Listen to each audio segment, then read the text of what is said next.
Sir, ડ્રમમાંથી કોઈ મહિલાની લાશ મળી આવી હતી, શું છે મામલો? ગઈ તારીખ 2/7/24ના રોજ ભેસ્તાન પોલીસ સ્ટેશનમાં ભાણોદરા ગામની સીમમાંથી એક ડેડ બોડી મળી આવેલી જે મહિલાની હતી. તે બાબતે અમે ભેસ્તાન પોલીસ સ્ટેશનમાં નવી BNSS કલમ 103(1) અને 238 મુજબનો ગુનો દાખલ કર્યો હતો.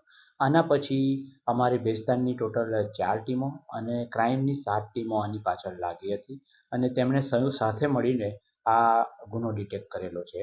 આમાં એવું છે, જે આરોપી છે સંજય પટેલ કરીને, તે એની પત્ની સાથે શંકા વેમ રાખતો હતો. એ બાબતે બંનેને બોલાચાલી થતાં એણે ગળે દુપટ્ટાથી ગળું દબાવી દીધું અને ત્યારબાદ આ રીતનું એક ડ્રમ લાવી એની અંદર સિમેન્ટની 50 કિલોની થેલી લાવી કરી અને પછી માણસોને બોલાવ્યા કે મારે એક માતાજીને આ ડ્રમ છે, માતાજીનો બધો પૂજાપાનો સામાન છે, એને પાણીમાં પધરાવવું છે. એમ કરી એ 4 જણને મજૂરો બોલાવી, ટેમ્પાને બોલાવી અમારે અહીંયા આગળ ભાણોદરા ગામની સીમમાં આવીને એણે નિકાલ કરેલો છે. અત્યારે આરોપી અમારી ટીમે, જે આપ પાછળ જોઈ શકો છો, PI શ્રી વિરલ પટેલ, ACP શ્રી ગોહિલ અને અમારા ડિસ્ટાફની પૂરી ટીમે ખૂબ જ મહેનત કરી આ ગુનો ડિટેક્ટ કરેલો છે.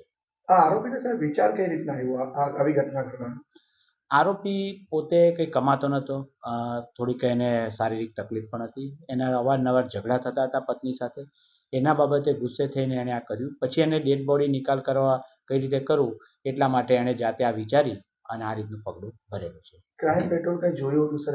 ના, એવી કોઈ નથી ક્રાઇમ પેટ્રોલ જોયું હોય, પરંતુ એને નિકાલ કઈ રીતે કરવો એટલે એને ઘરે પાણીની તકલીફ હતી એટલે પીપળું લાવ્યો હતો 1 દિવસ પહેલાં, એવું હાલ પ્રાથમિક પૂછપરછમાં જાણવા મળ્યું છે. એટલે એમાં નાખી સિમેન્ટ નાખીને આ રીતે નિકાલ કરો. આ લોકો રહેવાનું કઈ જગ્યાએ? આ લોકો સચિનના પાલી ગામ છે ત્યાં આગળ રહેવાનું છે. સાહેબ, ખાસ કરીને પોલીસને કેટલો ચુનૌતીઓનો સામનો કરવો પડ્યો, અજાણી મહિલા હતી. આપ સમજી શકો છો કે 2 તારીખ 5-6 દિવસથી સતત અને પોલીસે 24/7 આની પાછળ લાગી.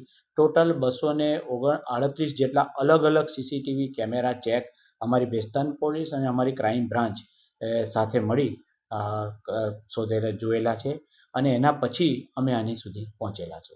મહિલાની ઓળખ નહીં થાય એવું હતું સાહેબ, તો પોલીસ માટે કયો વળાંક રહ્યો હશે ખાસ કરીને? સૌથી બેસ્ટ વસ્તુ કહેવાય તો જે ડ્રમ હતું, ડ્રમની ઉપર જે એક બેચ નંબર હોય, અમારા PI શ્રી પહેલે જ દિવસે એની પર ધ્યાન કેન્દ્રિત કરી કે આ ક્યાં ગયું છે, જે બેચ નંબર પરથી, એના પરથી આખો ગુનો ડિટેક્ટ થયો છે. મહિલાની ઓળખ ત્યાર પછી જ સ્થાપિત થઈ છે.